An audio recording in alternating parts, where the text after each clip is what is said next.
la Guinée faisait partie des pays qui ont dit « Nous ne laisserons jamais asphyxier nos frères maliens ».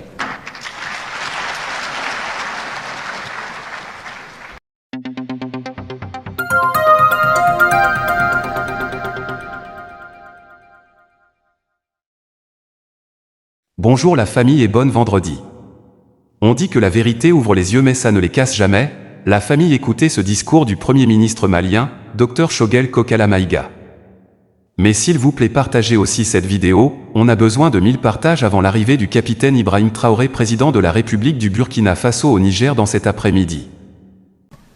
C'est important que j'insiste là-dessus parce que vous savez, dans la bataille que nous menons, la lutte contre le terrorisme,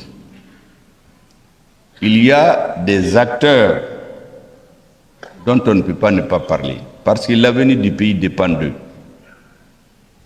Il y a bien entendu les militaires, même si c'est la fanfare qui est là, ça c'est pour nous égayer, mais la réalité c'est que nous sommes là tranquillement parce qu'il y a des militaires qui sont en train de se battre sur le front.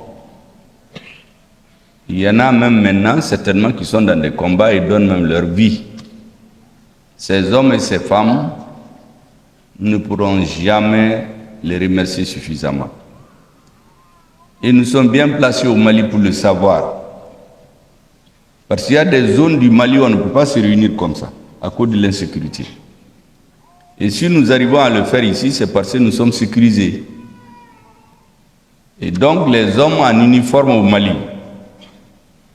je dois leur exprimer au nom du gouvernement et de tous les Maliens notre reconnaissance infinie. Je les appelle souvent, pour ceux qui comprennent Bambara, les Monébodéons. Ceux qui ne comprennent pas le Bambara, vous savez, quand vous avez la colère, il y a un événement, vous ne pouvez pas vous en débarrasser. Celui qui vient vous aider à extirper cette colère, c'est celui-là qu'on appelle les Monébodéons. Le Mali était perdu en réalité. Nous n'avions plus de pays. On avait quelques institutions de façade, des dirigeants qui voyagent, ils sont dans les conférences, ils ont des smartphones, ils descendent des avions, tout le monde est content d'eux. Mais ça, c'est la capitale. Ça, c'est purement formel. Dans le pays, il n'y avait rien. Nous avions perdu notre pays. Et les hommes en uniforme sont venus nous restituer notre pays. Ils nous ont restitué la confiance. Ils nous ont restitué notre dignité. Et avec cette confiance, notre peuple peut tout faire. C'est pourquoi je voudrais encore les remercier et leur dire notre gratitude infinie aux hommes de troupes, aux militaires d'une façon générale. Depuis le chef suprême des armées, en passant par le ministre de la Défense, le chef d'état-major des armées, aux soldats et aux caporaux qui sont sur le front. Je voudrais aussi rappeler que dans la lutte contre le terrorisme, il y a bien sûr le côté militaire, mais nous sommes tous d'accord que la question militaire seulement ne résout pas la lutte contre le terrorisme. Il y a beaucoup de terroristes en réalité qui sont devenus terroristes sans aucune conviction. Ceux qui ont la conviction pour être terroristes là, ils ne sont pas nombreux. La plupart, c'est le désespoir, c'est le manque d'avenir, le manque de perspective. Souvent l'esprit de vengeance, on a éliminé leurs parents, ils s'engagent.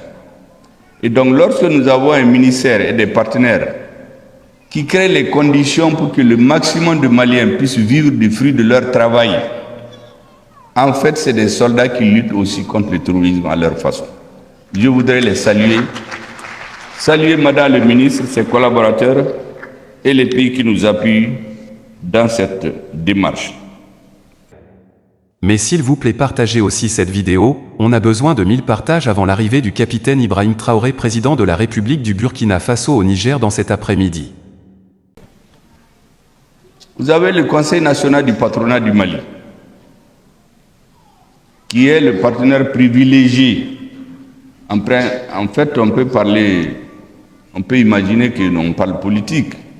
Mais la réalité, une politique qui ne repose pas sur une économie, une armée solide, c'est du vent. On a passé le temps à le faire. Je pense qu'il faut qu'on s'arrête un peu. Maintenant, pour construire une bonne armée et créer les conditions pour que les citoyens puissent avoir du travail. Et ça, c'est leur formation. Et je suis très heureux que le CNPM prenne cette affaire à bras le corps et dans une collaboration très étroite avec le ministère de la formation professionnelle. Donc, je voudrais dire à tous les participants, je vois qu'il y a beaucoup qui sont sortis dans la salle. Vous savez, quand le discours devient long, il y en a qui se lèvent, ils sortent. Je me suis renseigné, il semble que comme on va bientôt visiter les stands, il y a beaucoup qui sont allés pour préparer leur stand. Donc ce n'est pas des gens qui sont sortis comme ça. Je surveille un peu tout pour comprendre ce qui se passe dans la salle. Je voudrais les rassurer que j'irai visiter leur stand. Donc je suis très attentif au mouvement de salle. Et donc leur stand, aller vérifier leur stand, c'est en fait les encourager. Parce que l'avenir de notre pays, ce sont ces hommes et ces femmes qui travaillent sur le terrain, qui font les plombiers, qui font les instruments, qui nettoient les toilettes quand ça se gâte, qui les robinets. Un pays ne peut pas aller sans ça. Tous les États qui se développent, quand vous regardez, ceux qui veulent réellement un décollage économique, ils investissent dans la formation professionnelle. Chez nous, on a une culture, vous savez d'où c'est venu, c'est les grands diplômes. Souvent, il y en a qui ont des grands noms. Professeur, il n'a jamais enseigné. On se débrouille pour le mettre à la tête d'un État. On l'appelle professeur, docteur. Vous avez vu dans les nominations des grands dirigeants africains, docteur, professeur. Moi, j'ai même dit d'enlever le mot docteur de mon titre là. Parce qu'en réalité, ce n'est pas ce que les Maliens attendent. Même si vous n'êtes pas docteur, ce que les Maliens attendent, c'est résoudre leurs problèmes. Votre diplôme là, il faut le garder. Donc, ceux qui font la formation professionnelle là, ces gens qui sont sortis pour aller sur leur stand là, le Mali c'est eux. Le pays c'est eux. Mais s'il vous plaît, partagez aussi cette vidéo, on a besoin de 1000 partages avant l'arrivée du capitaine Ibrahim Traoré, président de la République du Burkina Faso au Niger dans cet après-midi. Les grands diplômés là, bon, c'est bien pour faire le management, mais en réalité, si vous n'avez pas quelqu'un qui construit votre maison, qui met des carreaux, qui s'occupe de vos toilettes, qui vous nettoie la rue tous les jours, mais votre diplôme ne sert pas à grand-chose. Hein? Donc je voudrais leur dire toute la considération du gouvernement pour ce que nous appelons les petits métiers. En réalité, c'est sur eux que repose le pays. Je voudrais donc les saluer ici et encourager Madame le ministre et le CNPM. Vous savez, quand le nouveau gouvernement a été installé en juillet, à la première rencontre entre les membres du gouvernement et le comité interministériel de mise en œuvre des assises nationales, institué auprès du président,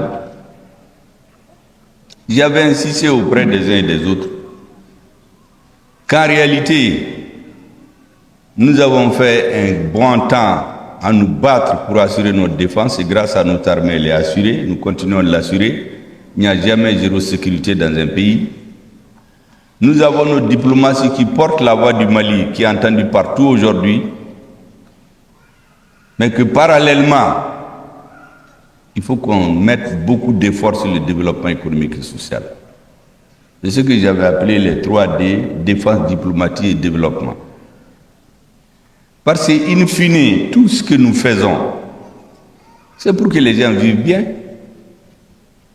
S'ils ne vivent pas bien, le système politique ne sert pas à grand-chose.